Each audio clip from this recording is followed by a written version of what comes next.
qo'y boqib tez boyib ketaman deb o'ylab yurgan bo'lsangiz, adashasiz. Nimaga deysizmi? Men sizga hozir buni sabablarini aytib ketaman. Sizlar bo'lsa bizga obuna bo'lib ketasizlar. Qo'y boqishni noldan boshlayotgan akalarga maslahatim, qo'yni biznes sifatida boshlash kerak emas. Qo'yni baraka sifatida boshlab, undan natija kutish kerak emas. Faqatgina mehr berib, ozgina sabr qilish kerak. Qo'y boqish oson, lekin bilgan odamga oson, bilmagan odamga qiyin. Bularning kasalliklarini, bularning xarakterlarini, bularning qiyinchiliklarni ko'tarish oson emas. Har doim ham siz plyusda yuravermaysiz.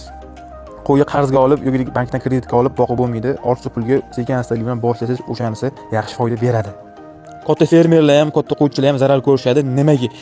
Chunki borib cho'ponlar oldidan savdolashayotganda katta podani 30 ta, 50 ta, 40 ta qo'yni bitada baraka qilishadi. Uni bitadan ko'rib olishmaydi. Shu sababli uni ichidagi katta va kichkina qo'ylar, kattalari plus, kichkinalar minus bo'ladi. Agar ko'proq kichkina qo'y olib qo'yadigan bo'lsangiz yoki yungi o'sgan qo'y olib qo'yadigan bo'lsangiz, ana o'sha minusga ishlaydi.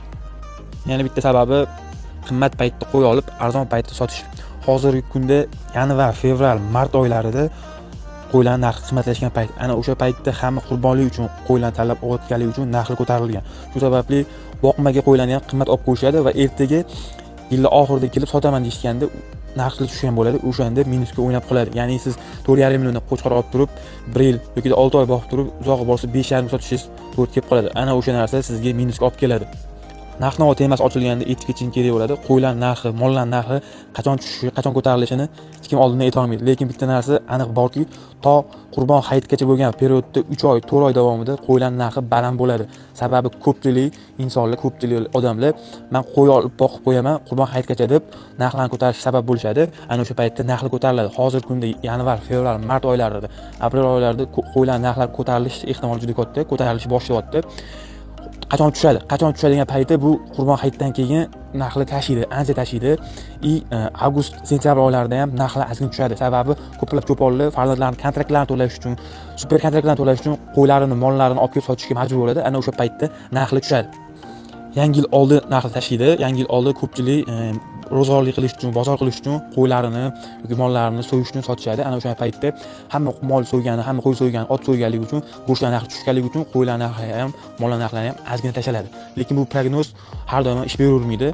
Har doim bozor har xil yuradi.